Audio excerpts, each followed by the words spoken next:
ওই যে কাঁঠাল নামাই আছে। I hear the beat, it's in my chest, got me feeling some kind of way. I confess the rhythm takes over, no room to rest. My heart's dancing. আসসালামু আলাইকুম everyone, সবাই কেমন আছো? আলহামদুলিল্লাহ আমরা অনেক ভালো আছি। আজকে নতুন আরেকটা ব্লগ নিয়ে চলে এসেছি। তো গত ব্লগে আমরা কি কি করেছি একটু একটু করে শেয়ার করলাম। অবশ্যই আমার আগের ব্লগটা দেখে নিও। তাছাড়া গ্রামের ব্লগগুলো কিন্তু বেশ আনন্দের হয়। পুরোপুরি আসলে শহরের তুলনায় গ্রামের ব্লগগুলো একেবারে ভিন্ন। গ্রাম বলতেই অনেক সৌন্দর্য, গ্রামীণ সৌন্দর্যের কাছে আসলে সব কিছু বৃথা। তো যাই হোক, আজকের ব্লগটা অবশ্যই শেষ পর্যন্ত দেখো। আজকের ব্লগটাও আশা করি তোমাদের অনেক অনেক অনেক ভালো লাগবে। সো শেষ পর্যন্ত দেখবা এবং তোমাদের কমেন্ট অবশ্যই জানাবা। ইয়েস, এই তো ওই যে কাঁঠাল নামাই আছে, ঢাকায় নিয়ে যাব তার জন্য। এই যে একটা নিয়ে আসলো। এই কাঁঠাল ভালো মা। এই তো চারটা কাঁঠাল নামানো হয়েছে, চারটা। ঢাকায় যাওয়ার প্রস্তুতি আজ থেকেই শুরু।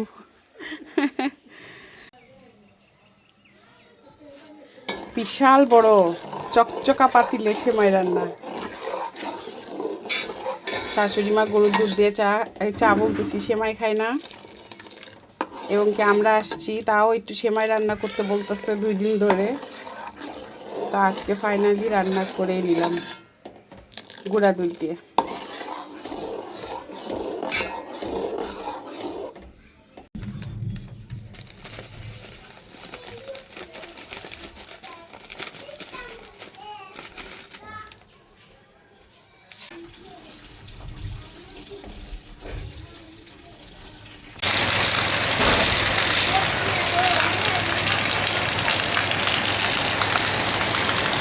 আবার বৃষ্টি শুরু হয়েছে। আজকে শুধু বৃষ্টি আর বৃষ্টি। যত বৃষ্টি হোক না কেন আমি খুবই খুশি, কেননা আমি চেয়েছিলাম আমরা ঢাকায় যাওয়ার আগে যেন বৃষ্টি হয়। সে চাওয়াটা পূরণ হয়েছে। আর এত ঝুম বৃষ্টি আরও ভালো লাগছে।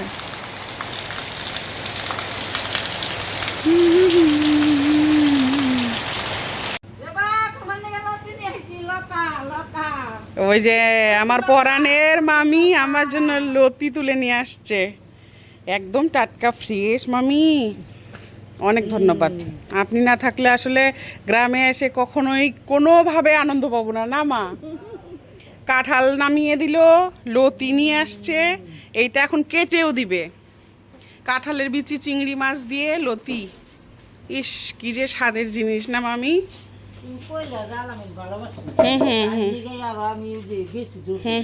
তার মানে আমার জন্য না, আলামিনের জন্য। মামি সত্যি কথা যে বলছেন আমি খুশি হয়েছি। সদা সর্বদা সত্যি কথা বলা ভালো। না একেবারে টাটকা ফ্রেশ। তাই আমি তো ভাবছি কিনে আনছেন। ও এগুলো পরে তাই না? আমি তুইলে নিব, বড় ভাইয়া তুইলে নিয়ে গেলে আমাকে যা পাম তাই নিব, নিয়ে যাবো। তাইলে 100 কেজি আছে, 100 কেজি। মামি এরকম করে কিন্তু আমার শাশুড়িটা দেখে রাখেন, আমরা তো জামগা। মা তো সব সময়ই কয় যে রৌবুর মা ছাড়া আমি অন্ধকার। মা যেহেতু একাই থাকে মামি করি যেটুক আমি সচলে তো না করি না, তাইলে আমার নিজের একটা ক্ষতি হলে আমি সেটা করার চেষ্টা করি। অবশ্যই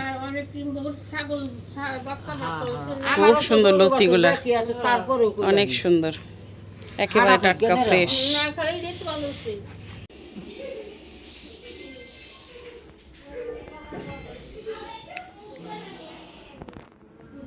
খাট কেন দেখাচ্ছি? ফাইনালি তোমাদের প্রশ্ন ছিল যে এই খাটটার প্রাইসটা কত, এবং সবাই তোমরা অনেক পছন্দ করেছিলে এই খাটটা। আমি যখন ছুটিতে এসেছিলাম ডিসেম্বরে, তো আমার দেবরের নতুন ঘরটা, খাট সব কিছুই আসলে শেয়ার করেছিলাম তোমাদের সঙ্গে।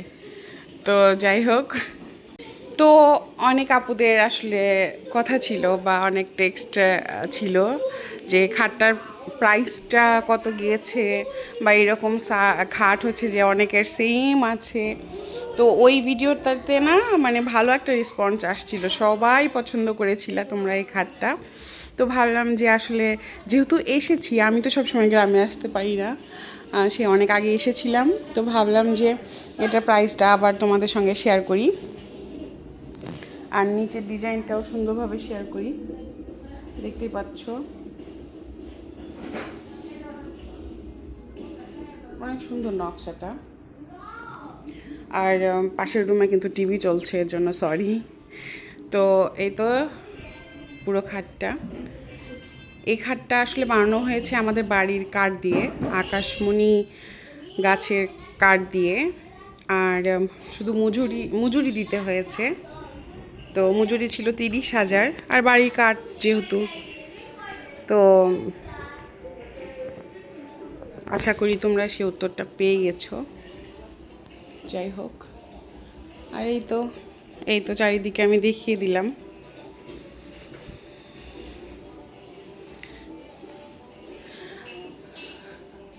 প্রত্যেকটা ফার্নিচারই কিন্তু অনেক সুন্দর, আলমিরাটা। তবে আমার কাছে আমার জায়ের খাটটাই অনেক ভালো লাগে। এই তো শোকেস আর ড্রেসিং টেবিল।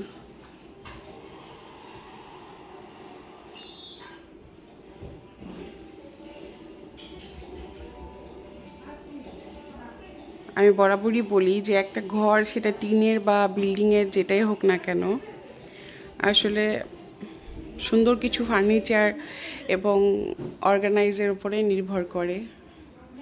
সাজিয়ে পরিপাটিভাবে রাখলেই কিন্তু অনেক সুন্দর লাগে।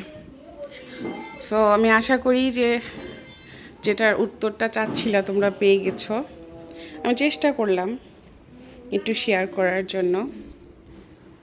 ঘরটা এখনও হয়তো বা 1 বছরও হয়নি দেওয়া, আর আমি যখন এসেছিলাম তখন নতুন নতুন একবারে ছিল, ডিসেম্বরে আসছিলাম। এই তো ফুল ঘরটা এইভাবেই। টাঙ্গাইলে কিন্তু টিনের ঘরের জন্যই কিন্তু বিখ্যাত। আর আমার ব্লগ যারা দেখো তারা তো জানো যে আমার শ্বশুরবাড়ি টাঙ্গাইলে। সো দেখতে থাকো।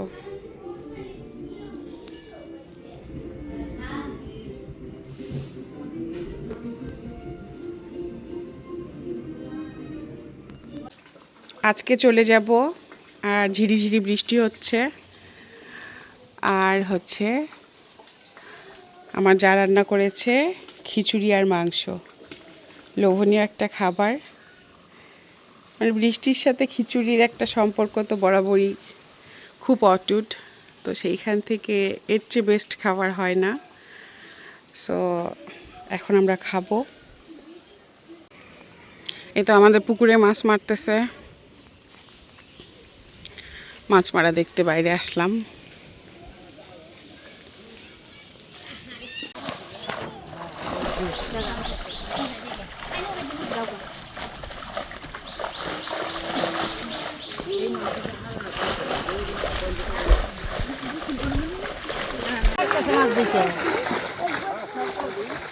দেখো কত মাছ।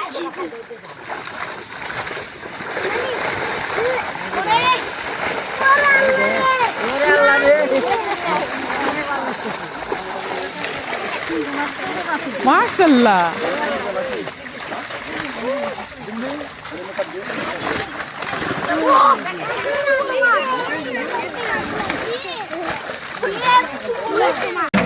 আরে ইস রে, রক্ত বের হয়ে গেছে। মাশাআল্লাহ, সাইজ তো ভালো হয়েছে। হ্যাঁ, সাইজ সুন্দর হয়েছে, চকচক করতেছে মাছগুলো।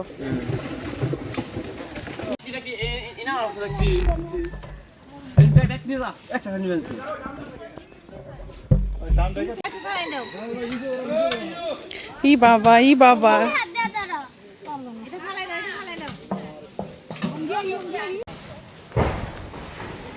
এই যে একটা মাছ এখন কাটাকাটি হবে।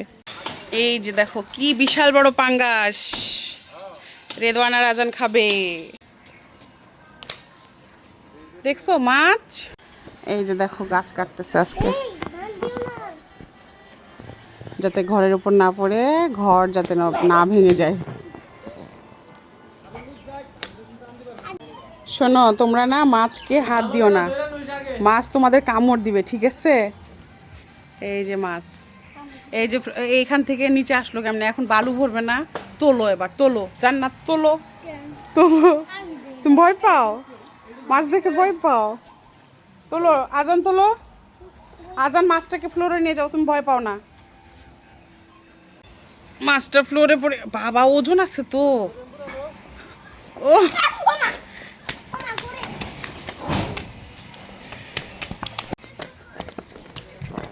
কি ভয় পাচ্ছে, কি ভয় পাচ্ছে মাছটা।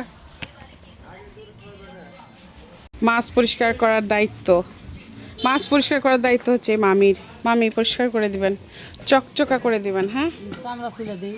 না চামড়া ছিলে দিতে হবে না। আপনি খুশকা পাতা আছে না, মনে আছে একবার পরিষ্কার করে দিয়েছিলেন, ওইভাবে করে দিবেন। কয়টা বাজে? গাছ কাটা শেষ।